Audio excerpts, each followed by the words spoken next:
¿no? Hermanos, el material con nuestros jóvenes hermanos están subiendo al YouTube, repásenlo. Luego de llevar los 7 pasos de predicación expositiva, vamos a hacer el ejercicio. Entonces ahí vamos a tener que recordarnos, ¿no? Entonces, lo importante es que usted capte, tome nota, y eso nos va a ayudar para poder hacer la aplicación. Hoy nos toca el paso número 5. Paso número 1, estudie el texto. Paso número 2, estructure el texto. Paso número 3, proposición central del texto. Paso número 4, propósito puente. Paso número 5, la proposición central del sermón. Entonces estamos 5.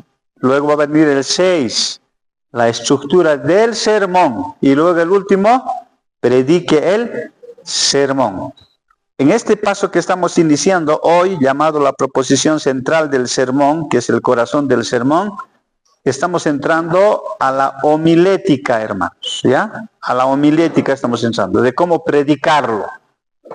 Hemos estado realizando una hermenéutica, hemos estado haciendo exégesis, escarbando en el texto. Ahora nos toca entrar a la homilética, hermanos, el arte de predicar, el arte de poder llevarlo a la predicación. Ahora, hermanos, vamos a orar antes de poder empezar con este tema, con este punto, que es el punto número 5, la proposición central del sermón. Ahora es del sermón. Del texto hemos estado llevando, ¿no ve? Estudie el texto, estructure el texto, la proposición central del texto, 3 pasos. Luego, el propósito puente, que nos lleva, hermanos, a ver el estudio bíblico y también lo que es el auditorio como tal, a las personas que vamos a llegar, ¿no? Y después ya estamos entrando, hermanos, a la parte homilética, que es la proposición central del sermón, la estructura del sermón y predicar el sermón. Vamos a orar, hermanos. Dios soberano, en esta noche te damos gracias por permitirnos llegar a tu casa, Señor, sanos y salvos. Rogamos tu ayuda, tu misericordia, para poder comprender un poco más para la predicación de tu palabra, Señor. Señor, quizá muchos no estamos entendiendo hasta este punto, pero tú nos darás, Señor, el tiempo necesario para poder aplicarlo, donde muchas veces es mejor, Señor. Pero aún así te rogamos que tú obres con poder en medio de tu pueblo, en cada uno de nosotros, Señor. En el nombre de Cristo, nuestro Señor y Salvador, te rogamos. Amén.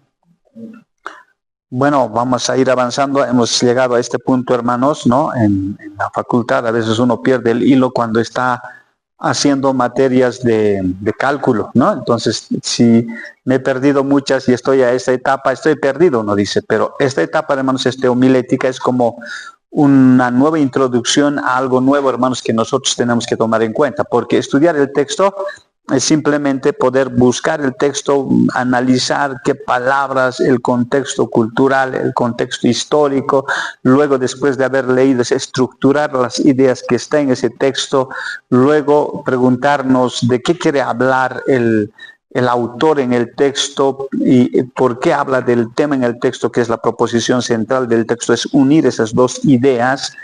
Luego, hermanos, para pasar a la parte homilética, en el propósito puente, vemos el auditorio con el fundamento de lo que es el texto estudiado y decimos, esto es lo que quiere el auditorio. Y entramos a la parte homilética como tal, les decía, hermanos. Ahora vamos a ver, hermanos, entonces el propósito central del texto, del sermón, no es del texto, que es conocido también como el corazón del sermón. ¿Qué quiere decir, hermanos, esto?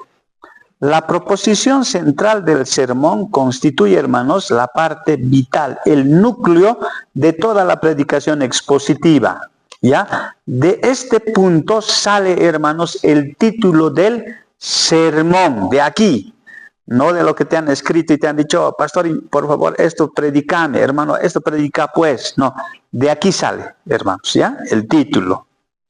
Entonces, hermanos, para predicar expositivamente, esto es importante para nosotros. Si el propósito puente representa el cerebro, porque hemos dicho en el anterior, ¿no? El cerebro, ahora estamos viendo el corazón, hermanos. que dirige la intención del mensaje. La proposición central del sermón, le podríamos denominar proposición central del sermón, representa ¿qué? El corazón que da vida al sermón, hermanos. ¿Ya? Donde hay cohesión, hay fuerza, hay dirección a todo lo que se está proclamando. Entonces, ese es el corazón, hermanos, del sermón. En este punto del proceso expositivo, de la exposición de la palabra, el predicador ya ha recorrido un camino riguroso, recordando, hermanos, ¿qué ha hecho? Ha estudiado cuidadosamente el texto, que es el paso número 1, que es estudie el texto. Ha estudiado palabras largas, palabras inusuales, ha estado buscando en el diccionario, ha analizado, hermanos, la palabra. Luego ha descubierto la estructura interna, que es el paso número 2, que es estructurar el texto. Es como ver a una persona en anatomía, decir, es hueso grande, es hueso pequeño. Ha puesto en cada lugar todas las ideas, ¿no? En algunos huesos grandes van a haber huesos pequeños que componen esa parte. Entonces, eso es lo que ha hecho, hermanos. ¿Cómo se logra aquello? Leyendo varias veces, analizando las palabras, de por sí se va formando, porque ya está estructurado ese texto, hermanos. Luego ha identificado la proposición central textual, que es el paso número 3, la proposición central del texto. ¿Qué está proponiendo? ¿Qué está pensando el autor del texto? ¿Cuál es la idea central? ¿Y qué está diciendo sobre esta idea el autor? Esas dos ideas, y tengo la proposición central del sermón. Miren, estoy dando, hermanos, un resumen rápido, ¿no? Que me va a ayudar en poder realizar mi sermón. Luego ha definido el propósito puente hacia la audiencia. Se ha hablado de un tema, el autor ha dicho esto, tengo todo el fundamento, digo, la audiencia, esto es lo que necesita saber. Ese es el propósito puente, hermanos, el propósito puente. Entonces hoy nos estamos adentrando, hermanos, a lo que es ahora la parte homilética. Aquí en la pantalla deben estar viendo, hermanos, ¿no? Ahí puse un poco más grande la palabra homilética, que es el arte de la predicación. Entonces ahora llega el momento de convertir toda la labor exegética en una declaración homilética. Hasta ese punto tú quizá puedes explicar qué decía el texto, puedes defenderlo, pero necesito predicarlo, y para esto necesitamos entender este paso de aquí en adelante, que son 3, hermanos, ¿no? Que son 3. Proposición central del sermón, estructure el sermón y predique el sermón. No, la primera vez que entrábamos al primer paso no podíamos memorizar, pero ahora ya es claro, hermanos, ¿no? Estudie el texto, estructure el texto, la proposición central del texto, propósito puente, el propósito central del sermón, estructure el sermón, predique el sermón, y terminó, hermanos. Práctica, ¿no? Entonces, hermanos, entramos a la homilética, el cual debe ser claro, contemporáneo. Cuando decimos contemporáneo es a los que están en el auditorio en ese momento que estamos viviendo. Poderosa y memorable. ¿Por qué poderosa? Porque se ha analizado el texto. El texto ha sido inspirado por Dios, está vivo ese texto, hermanos, ¿no? Y además es memorable porque no se olvida. El que ha oído no se olvida, hermanos. Hemos orado, hemos clamado, hemos practicado, hemos buscado, hemos estudiado, ¿no? La proposición central del sermón no es simplemente una frase bonita o un título atractivo. A veces confundimos, decimos, le voy a dar un título lindo a mi sermón. No es simplemente eso. Es una síntesis o resumen viva del mensaje que Dios quiere comunicar a una audiencia específica por medio de un texto específico. Necesito ser guiado por el Espíritu, orar, y que el Señor me guíe, pero tampoco me voy a salir ahora, ¿no? Con mis caprichos, quiero decir esto, sino que hay un fundamento que me dice qué debo ponerme a la proposición central del texto. Es aquí donde el estudio bíblico se convierte en predicación. Desde aquí ya se coloca en predicación. El título ya va a enmarcar, hermanos, cómo debe ir el sermón. Porque yo no voy a predicar a israelitas, no voy a predicar si es de Efesios a los hermanos de Éfeso, voy a predicar en un auditorio vivo, contemporáneo. En ese contexto voy a hacer, tengo que identificar aquello. Quizá voy a tener que acomodar mi exposición a niños, a adolescentes, a jóvenes, que va a ser muy diferente, hermanos, ¿no? Ahora, ¿qué es la proposición central del sermón? ¿Qué es? La proposición central del sermón es una declaración no larga, es breve, hermanos, pero es clara, es precisa, expresa la verdad principal que será proclamada a la congregación o a los hermanos que van a estar escuchando. Esa idea es la idea dominante del sermón. No nos va a dejar salirnos a otro lado, o a otro lado. Es como decir, hermanos, estoy yendo yo de camino a Machacamarca. ¿Dónde es, hermanos, mi camino? Machacamarca. No voy a poder desviarme, porque ese es mi destino, ¿no? Esta es como una guía que domina, hermanos, ¿no? Yo estoy yendo a enseñar esto, no voy a poder desviarme, va a dominar aquello, hermanos. Es la verdad central alrededor del cual giran estos aspectos, hermanos. ¿Cómo voy a introducir? Hemos hablado la anterior, ¿no? La introducción va a tener que hablar del tema de la proposición central del sermón que he puesto. Los puntos principales también van a estar enmarcados en la proposición central del sermón. Las ilustraciones, ¿qué tipo de ilustraciones voy a colocar a esto? Tengo que buscar ilustraciones que apoyen a lo que es la proposición central del sermón. Las aplicaciones, porque se ponen aplicaciones. Estudio, predico, digo esto. Y ahora, hermanos, esto tenemos que hacer. Esto tenemos que vivir. ¿No ve? Entonces, hermanos, y luego la conclusión. Hemos dicho, hermanos, que un sermón podría ser como un despegue de un avión, que es difícil. Despega, ya está volando, hermanos, el contenido, y el aterrizaje es la conclusión, hermanos. Hay que concluir. Por tanto, hermanos, esto es lo que vamos a vivir. Dios nos está llamando a esta situación. Todo mi estudio que he hecho, miren cómo la parte homilética está llevando, hermanos, a poder contextualizar en donde estamos nosotros.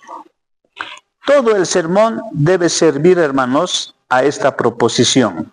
La proposición central del sermón. Vamos a ir aclarando un poco más algunos aspectos, porque se parece mucho a la proposición central del texto. Hay unas diferencias ahí. Cuando es del texto, analiza el texto como tal.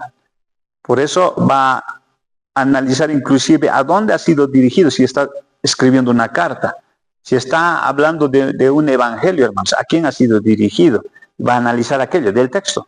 Pero cuando hablamos del sermón, eso estudiado va a ser a un contexto diferente, ¿no? Entonces, si el sermón tuviera muchas ideas, si una proposición clara, si el sermón tuviera muchas ideas sin una proposición clara, ambigua, sería un cuerpo sin corazón. No tiene dirección. Está perdido. Va a tener estructura, pero no tendría vida el sermón, hermanos. Porque no sabe dónde está yendo. Tiene estructura, tiene todo, hermanos. Por eso se dice cuando la predicación se escucha, no se olvida. Porque ha sido tan sencillamente predicado que se entiende bien. Eso es lo que tenemos que llegar, hermanos, ¿no? Definición de la proposición central del sermón. La proposición central del sermón, en letras pequeñas lo puse aquí, es la contemporización homilética de la proposición central del texto. Cuando hablamos de contemporización, yo les dije, tengo el texto estudiado, va dirigido a un auditorio en ese momento, tengo que contemporizar. O sea, traerlo, hermanos, a nuestra vida contemporánea de nosotros. Eso es contemporizar, hermanos. Canalizada por la proposición del sermón, con el fin de producir obediencia a Dios en la audiencia presente. En términos sencillos podríamos decir, es tomar lo que el texto dijo, conectarlo con lo que la audiencia necesita escuchar y expresarlo de manera clara, relevante y persuasiva. En otras ideas, el estudio del texto, la estructura del texto, la proposición central del texto, tengo que tenerlo, hermanos, bien captado y voy a contemporizar al auditorio, o a la congregación, o a la iglesia. Hasta ahí, queridos hermanos, ¿se ha entendido? ¿Se entiende, no? Ok. ¿Por qué es tan importante la proposición central del sermón? La proposición central del sermón cumple funciones importantes, fundamentales. Aquí hemos enumerado 5, hermanos. ¿Qué hace la proposición central del sermón? Da unidad al sermón, hermanos. Da una unidad. Evita que el mensaje se convierta en una colección desordenada de ideas. Va a seguir batallando sobre esa idea y va a seguir aclarando esa idea. Todo debe responder a una sola verdad, hermanos. Va a ir aclarando la idea central. Número 2, facilita la comprensión. Es fácil de comprender. La audiencia puede olvidar detalles secundarios que ha hablado el predicador, pero va a recordar una idea dominante. De esto ha hablado. Eso es lo que va a ayudar a la proposición central del sermón. Un buen sermón deja una huella clara, hermanos, clara.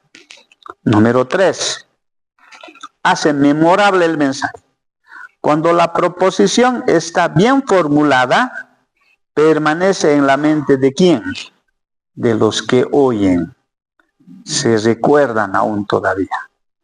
Entonces, como pueden ver, hasta este punto es parte de nuestro empeño que tenemos que colocarle, hermanos, ¿no? Desde la homilética. Parte de nuestro empeño.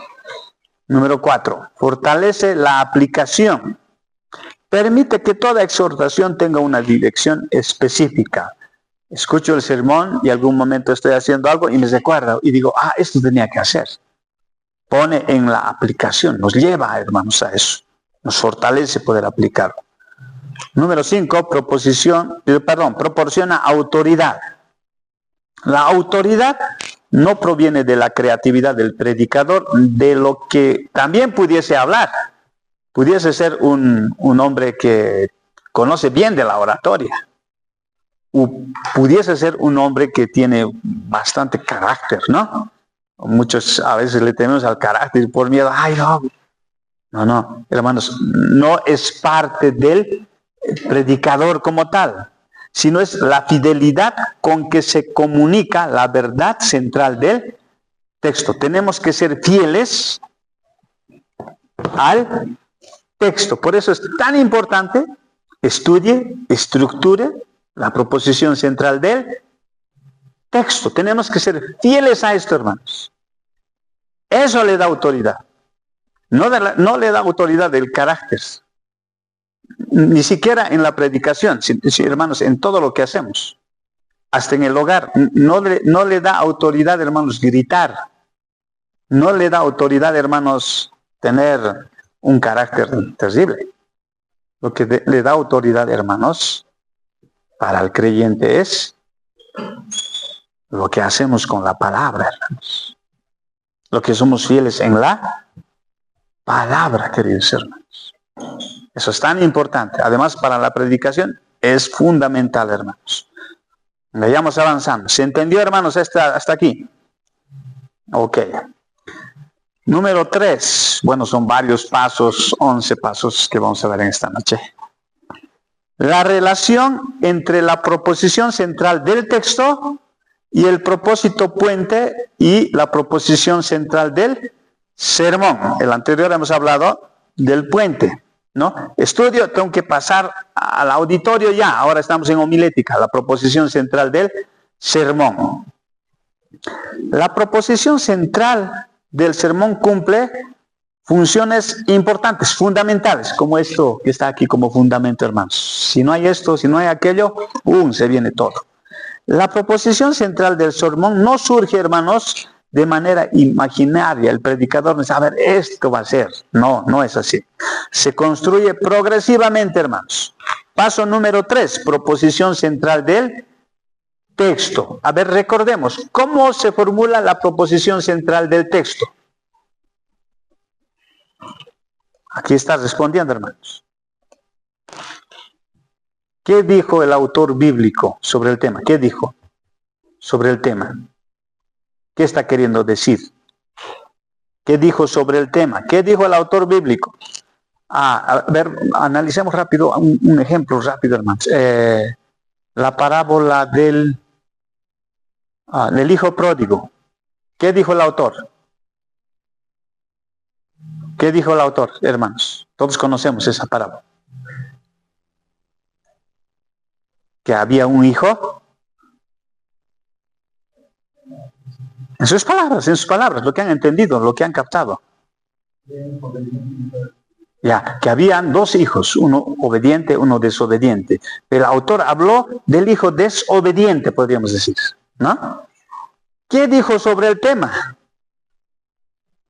Dijo que despreció a su padre, se fue. Eso es lo que dijo. Uno, estas dos cosas, estos dos aspectos, y tenemos la proposición central del texto. Por eso es equivalente a leer varias veces, entender qué dijo el autor, ¿no? Y qué dijo sobre el tema, hermanos. Luego el propósito puente. El anterior vimos, hermanos. Miren, ¿qué quiere Dios lograr en esta audiencia por medio del texto? Dios quiere que todos como hijos no seamos como el hijo desobediente. El propósito puente, hermanos. Porque muchos de nosotros somos desobedientes. Estoy haciendo el propósito puente, hermanos. Ahora, en la proposición central del sermón, miren, hermanos, responde, ¿cómo comunicaré esa verdad para producir obediencia hoy en el auditorio? Y responde a estas dos preguntas, muy parecido a la proposición central del texto. Tema, ¿de qué estoy hablando yo ahora? Porque tengo una base de lo que he estudiado, hermanos, ¿no ve? ¿De qué estoy hablando yo ahora del hijo pródigo? ¿De qué estoy hablando? Adelante, hermana. Del hijo desobediente. Yo voy a hablar del hijo desobediente, voy a hablar. Hermanos, estoy haciendo ya la proposición central del sermón. El énfasis. ¿Qué es lo que estoy diciendo acerca de los que estoy hablando? Quiero decir que todos nosotros no seamos desobedientes. Y voy a unir los dos y voy a tener la proposición central del sermón. Pero, ¿qué ha hecho para que yo diga esto? Estos otros pasos, hermanos. Inclusive el paso 1, 2 más. Porque tengo un fundamento, ¿no? ¿Qué me hace decir eso? No es que me he imaginado, hermanos. Si no he estudiado, he tenido y tengo la idea, tengo el propósito central del texto, tengo el propósito puente y estoy lanzando un propósito central del sermón. Estoy contemporizando, hermanos, ¿no? Ok. ¿Se entiende, hermanos? ¿Se entiende? Fácil, ¿no ve? Fácil. Pero ahí rayando va a ser más fácil todavía. Amén. Vamos a ir a algún ejemplo, hermanos. Aquí tengo en pantallas el texto de Efesios capítulo 10, versículos, 6, 10 al 12. Lo hemos estado viendo, ese pasaje, hermanos, con los ejemplos en este tiempo, y nos ves familiar ya. Lo hemos estudiado además durante algunos años el libro de Efesios. Efesios capítulo 6, versículos 10, 11 y 12.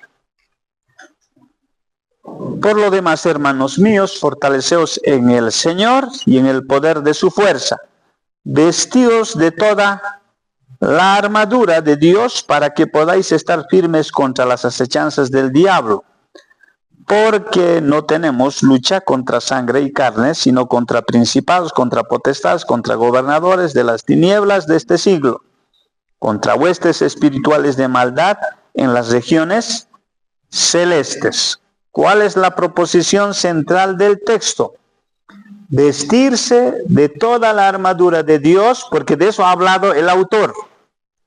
Permite al creyente permanecer firme contra las acechanzas del diablo, hermanos. ¿Cuál es la manera de luchar con el enemigo Satanás? Vestirse. Vestirse, hermanos. Colocarse, ¿no ve? El propósito puente, a lo que yo quiero llegar a la audiencia. Motivar a los creyentes del Cristo resucitado a depender del poder de Dios en la lucha espiritual. ¿Cómo se logra aquello? Vistiéndote. La proposición central del sermón. ¿Por qué deben, estoy preguntando hermanos, porque eso va a motivar a poder abrirnos a la mente. ¿Por qué deben los creyentes vestirse de toda la armadura de Dios? Porque sólo así podrán permanecer firmes frente a las estrategias del enemigo o del diablo, hermanos. Estamos observando ahí el texto, la aplicación y la predicación, como se ve aquí, hermanos, ¿no? ¿De dónde ha salido toda esa idea? Del texto.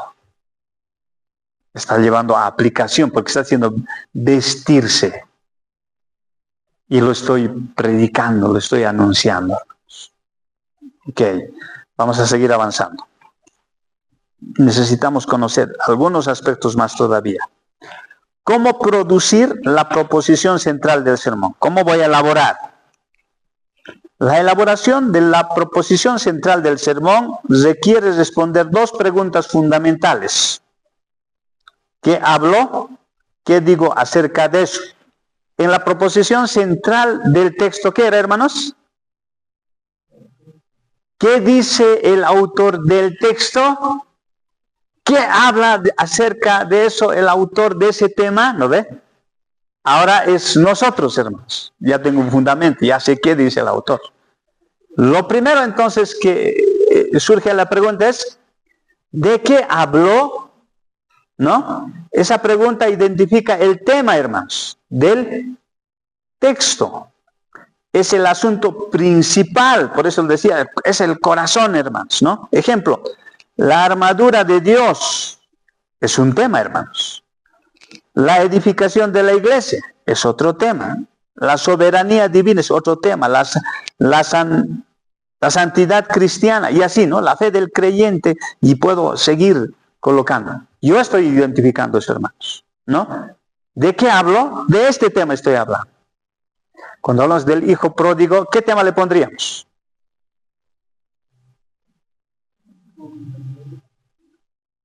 La desobediencia de los hijos podría colocar. ¿No ve? Se podría colocar. Bueno, ahí el estudio nos va a colocar, hermanos. Segunda pregunta. ¿Qué digo acerca de eso? Esa pregunta identifica el énfasis, hermanos, ¿no? Hay un énfasis. Cuando digo énfasis, eso está resaltando bien fuerte de aquello. Es lo que el sermón afirma sobre el tema en cuestión. La desobediencia es el énfasis. Nosotros no debemos desobedecer. Es en el caso del hijo pródigo, ¿no? No debemos hacer esto y vamos a ir identificando ahí. Por eso, para ahí, hermanos, por ejemplo, esa historia, esa parábola o el hijo pródigo, hermanos, tiene que ser estudiado también desde el contexto como tal. Tengo que conocer cómo era la gente ese tiempo. Porque decirle a su papá, dame mi herencia antes de que muera, es algo grave para ese contexto. Inclusive en nuestro contexto afecta, hermanos, ¿no? Es como decir, mi hijo, papi, yo ya te veo en la tumba, yo ya quiero disfrutar. Y en el contexto donde está escribiéndose, peor todavía, hermanos. Mucho más es necesario estudiar aquello, ¿no? Ejemplo, el tema en Efesios capítulo 6, 10 al 12, el tema sería la armadura espiritual. Muchos le colocan la armadura del creyente, ¿no ve, hermanos? Pero queda ambiguo, porque esa armadura es espiritual, hermanos. Énfasis, es indispensable para resistir al enemigo. ¿Qué? La armadura. La proposición central, el resultado va a ser, la armadura espiritual es indispensable porque capacita al creyente para resistir eficazmente al enemigo o al diablo. Esto que está en rojo, eso es lo que tenemos que lograr. Es fácil lograr. Porque estudio el texto, tengo la idea de la estructura, tengo la proposición central, tengo el propósito puente, entonces me toca a mí ahora discernir y decir, Esto es lo que va a la audiencia, sobre este fundamento. Transformar el propósito en tema. Una regla homilética sumamente útil, hermanos, es lo siguiente. El propósito del sermón puede transformarse en el tema del sermón. Como les decía, ¿de dónde va a salir el tema? De la proposición central del sermón. ¿Ya? Es el propósito puente y la proposición central del sermón, más antes el propósito central del texto, son fundamentales para sacar nuestro tema, hermanos. El propósito puente desafía a los creyentes a aplicar el plan de Cristo para la edificación de la iglesia. Transformación del tema. ¿Cuál es el plan de Cristo para edificar la iglesia? Podría decir. No sé si me están dejando entender, hermanos, ¿no? El propósito puente es lo que quiere llegar al auditorio y luego, hermanos, está hablando del tema. Un tema, ¿no? ¿Cuál es el plan de Cristo para edificar a su iglesia? ¿No les atrae ese tema? Sí, yo quiero saber cuál es el... Podría ser una pregunta, podría ser una afirmación. Ese es el tema, hermanos, el tema del sermón que vamos a hacer. Proposición central del sermón podría ser así. Cristo edifica su iglesia mediante creyentes equipados, maduros y comprometidos. Se está haciendo así una afirmación, una síntesis de todo lo estudiado, pero ¿quién? El que va a predicar, hermanos. Esa técnica ayuda a formular las proposiciones claras, proposiciones naturales. Avanzamos, nos falta todavía mucho. Formas del énfasis en la proposición. El énfasis puede presentarse de diversas maneras. Aquí vemos tres, hermanos. Énfasis de prueba. Buscar demostrar algo. Ejemplo, Cristo sigue edificando su iglesia porque ha provisto todos los recursos necesarios. El sermón probará esta afirmación. Tiene que probar, hermano, la afirmación que se está diciendo aquí, en ese énfasis. Ahora, otro ejemplo, hermanos, énfasis explicativo. Tiene que explicar, buscar aclarar la verdad. El otro hemos dicho de prueba. Si dice esto tiene que probarse en el sermón. Tiene que hablar de eso. El otro, hermanos, de explicación. La madurez espiritual se desarrolla mediante el ejercicio responsable de los dones espirituales. Está explicando. El sermón explica cómo ocurre. No ocurre, ¿no? Ha orado, ya es maduro, ¿no ve? Sino que va a tener que ir, va a tener que inclusive en el camino llorar, sufrir, va a pasar una serie de situaciones, pero va a ser transformado a un hombre maduro, a una mujer madura, hermanos. ¿Está haciendo qué? Está explicando. Otro aspecto. Énfasis múltiple. Presenta varias dimensiones, hermanos. El plan divino para edificar el cuerpo, podríamos decir, Cristo dota a la iglesia. ¿Qué? Dones. Los líderes equipan a la iglesia. Están enseñando, están transmitiendo. Los creyentes fortalecen a la iglesia porque somos una unidad. Estamos viendo varias dimensiones ahí. Ese modelo es útil cuando el texto posee divisiones naturales. Cuando vemos en el texto, no puedo encontrar, tiene muchas cosas aquí. Entonces voy captando esos aspectos. Vamos, número 7. Contemporización. ¿Qué hemos dicho que es contemporización, hermanos? ¿Alguien? ¿Qué es contemporización? Tengo el tema del hijo pródigo. ¿Qué es contemporizar? Traerlo a nuestro tiempo, a nuestro contexto. Traerlo. Porque ya no van a caminar con abarcas. Ya no va a gastar dinero, va a ir a gastar horas en la discoteca, ¿no ve? Voy a contemporizar, hermanos, ¿no ve? Alguna vez los jóvenes hacen, pues, ¿no ve? Su drama. Entonces, a veces queremos ver el drama con sus abarcas, con todo aquello, pero de repente el joven aparece con sus gafas, contemporizando, hermanos. Eso es contemporización. Contemporizar significa hacer contemporáneo el mensaje. No cambia el significado, no cambia el mensaje. Lo hace comprensible y recordar. Se recuerda uno, hermanos, de aquello. Contemporización de la declaración. Transformar una formulación técnica en una explicación viva, es hacerles entender. Alguna vez se dice, este profesor enseña de tal manera que como parece que con la cucharilla me enseña. Contemporizar, hermanos, la declaración tiene que llevar a eso. Formal, la suficiencia del poder divino para la resistencia espiritual, podríamos decir en el texto que hemos leído. Contemporizar, hermanos, aquello. Cuando tus fuerzas no bastan, el poder de Dios sí es suficiente, podría decir. Estoy contemporizando. ¿Lo ve? Porque estoy hablando de tú a yo, hermanos. Ambas comunican la misma verdad, ¿o no? ¿Lo ve? A ver, nuevamente, hermanos. La suficiencia del poder divino para la resistencia espiritual. Sí, entiendo. Contemporizo ahora con alguien que está llorando, que está sufriendo. Como yo o como tú. Cuando tus fuerzas no bastan, el poder de Dios sí es suficiente, podría decir, hermanos. Estoy contemporizando. Contemporización del lenguaje. Adaptar el vocabulario a la audiencia. Los jóvenes no hablan como nosotros, hermanos. Los niños tampoco. Contemporizar el lenguaje. No hablamos a los efesios. Hermanos, debéis hacer esto por vosotros. Es su lenguaje. Ni siquiera es del traductor de Reina Valera, Casiodoro de Reina, ¿no? Su lenguaje es muy diferente. Hablamos a nuestra generación. Necesitamos contemporizar el lenguaje, hermanos. ¿Ya? Lenguaje. No es lo mismo predicar aquí que predicar, por decir, en el campo. Es lo mismo, que tengo que contemporizar, hermanos. Algo faltaba aquí. Contemporización pastoral. Aplicar la verdad a necesidades reales. En una iglesia desanimada, por ejemplo. Dios sigue levantando a su iglesia, aún en tiempos de debilidad o desánimo. Estoy contemporizando, hermanos. Y estoy diciendo que Dios es poderoso.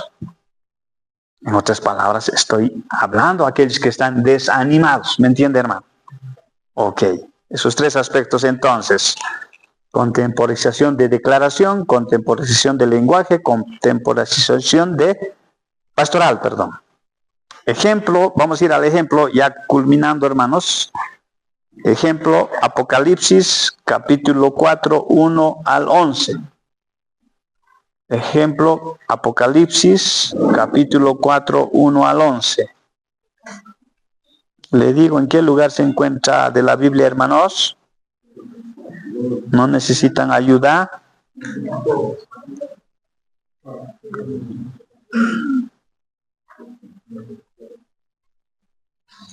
A ver, leamos por lo menos una vez. Yo versículo 1, usted es el siguiente. Después de esto miré, he aquí una puerta abierta en el cielo, y la primera voz que oí, como de trompeta, hablando conmigo, dijo, sube acá, y yo te mostraré las cosas que sucederán después de estas cosas.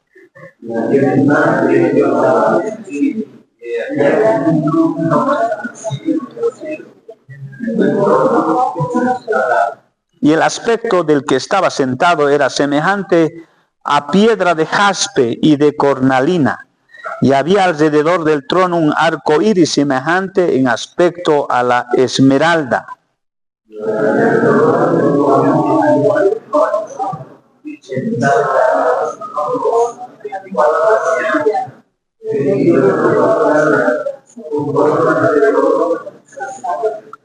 Y del trono salían relámpagos y truenos y voces, y delante del trono ardían 7 lámparas de fuego, las cuales son los 7 espíritus de Dios.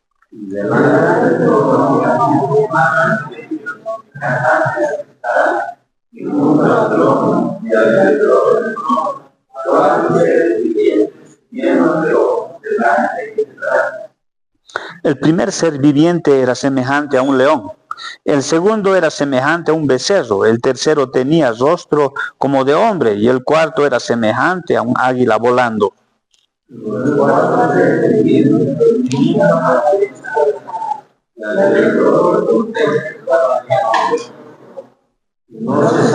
día y noche de decir, Santo, Santo, Santo,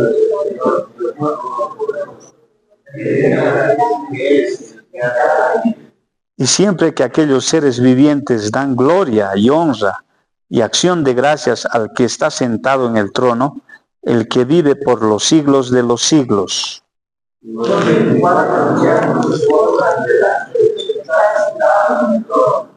adoran al que vive por los siglos de los siglos, y ellas su corona delante del trono diciendo. 2, 3. Señor, digno eres de recibir la gloria y la honra y el poder, porque tú creaste todas las cosas y por tu voluntad existen y fueron creadas. Proposición central del texto. ¿De quién estamos hablando? No son de esos seres vivientes, de Jesús, del que está sentado en el trono. La soberanía absoluta de Dios sobre la historia es reconocida en el cielo. La soberanía del Dios viviente, hermanos.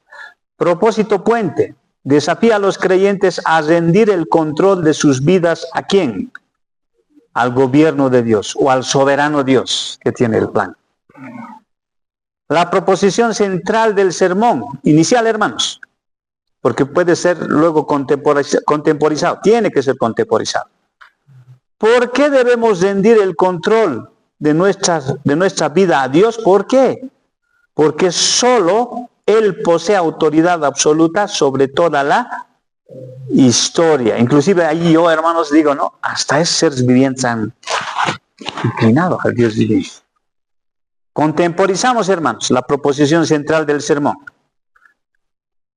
Bájate del trono, solo Dios tiene derecho a gobernar tu vida. Esta contemporización ya me sirve como un título de este sermón en todo caso.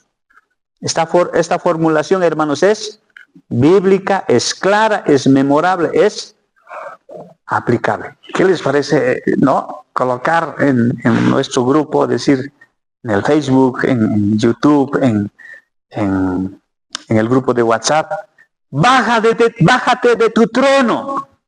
Solo Dios tiene el derecho de gobernar tu vida.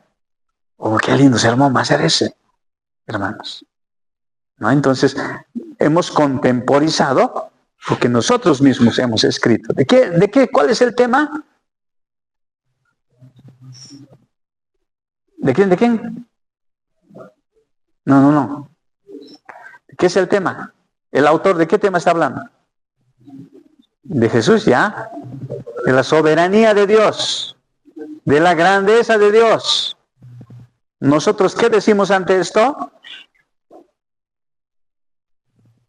¿Por qué nos rendimos nosotros también a este Dios soberano?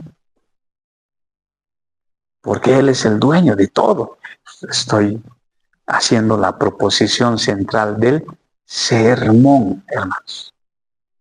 ¿No? Se está escuchando sencillo, pero es un asunto de pensar y ser dirigido también por el Espíritu, hermanos. Ok, vayamos avanzando un poco más. Este término es importante también, hermanos, porque hay algunas situaciones que nosotros debemos evitar y lo vamos a ver también. Aliteración. Aliteración consiste en usar palabras con sonidos semejantes para facilitar la memoria. Puede ser útil, ¿no? Aliterar, hermanos. Efesios 4. Cristo dota, el líder desarrolla, el creyente minimiza, está aliterando para que se pueda recordar, hermanos. Si ustedes van a observar, algunos predicadores, hermanos, no utilizan ni bosquejo. Yo siempre utilizo bosquejo porque tengo miedo de perderme, hermanos. ¿Ya? Otros no. ¿Pero qué hacen para memorizar? Aliteración. Eso es lo que utilizan. Esto ayuda a recordar, pero debe usarse con prudencia. La claridad siempre está por encima de la creatividad. Nunca se debe forzar el texto para lograr aliteración. A veces eso nos puede ser un peligro, puede desviar, pero puede servir también para recordar, hermanos.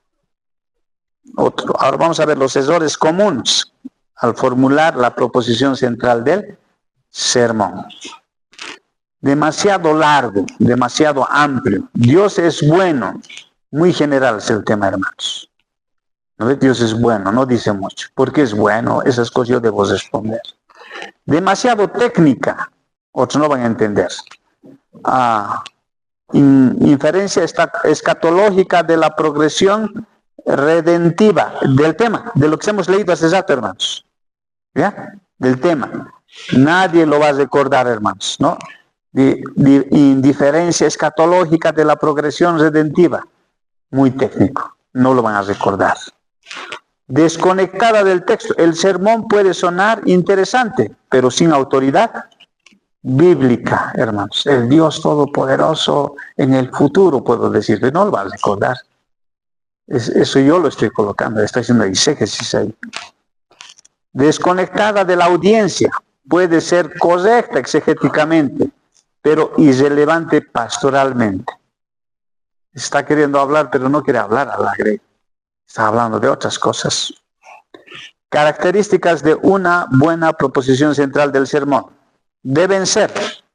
¿Cómo debe ser? Claro, fácil de entender, precisa, sin ambigüedad, bíblica, fiel al texto, relevante, conecta con la audiencia, memorable, fácil de recordar, aplicable, debe mover a la audiencia a poder aplicar. Ejemplo final de desarrollo, hermanos. Efesios, el que hemos leído, ¿recuerdan, no ve? Efesios capítulo 6, versículos 10 al 12. ¿De qué es el tema? De la armadura. Ok. La proposición central del texto. Las razones para vestirse con toda la armadura de Dios son resistir a las acechanzas del diablo y luchar contra su sistema. Ese es el propósito central del texto. Tú puedes tener otro propósito central del texto, pero la idea no va a cambiar. El propósito puente, motivar a quienes, a los creyentes, a la iglesia del Cristo resucitado, decimos, a depender del poder divino en la batalla espiritual, porque nuestra batalla no es contra carne y sangre. La proposición central del sermón, en forma básica, sería luego contemporizar, ¿no ve?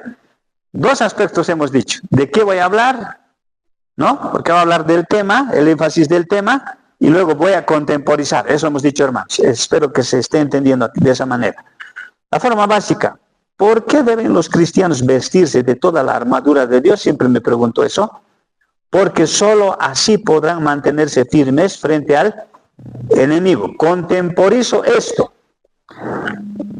Traigo a lo que es nuestro contexto.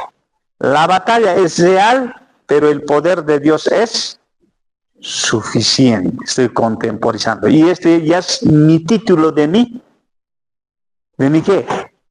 De mi sermón. Bueno, ¿se ha entendido, hermanos?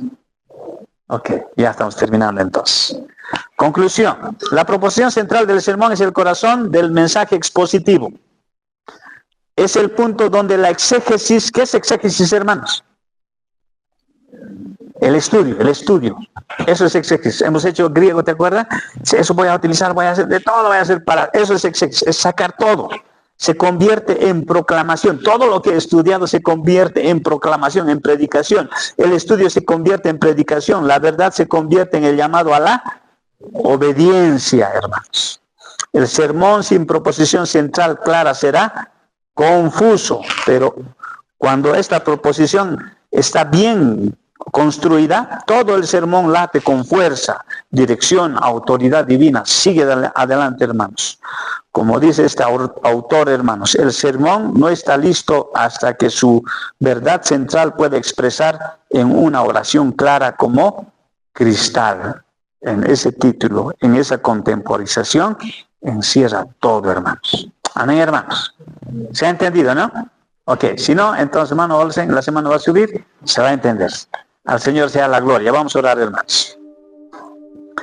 Señor, gracias te damos en esta noche por permitirnos avanzar un poco más para poder seguir conociéndote en tu palabra, Señor, a través de la predicación expositiva, Señor amado.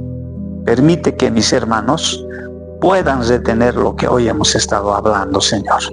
Y tuya es la gloria nada más, Señor. En el nombre de Cristo, nuestro Señor y Salvador, te rogamos. Todos decimos, amén.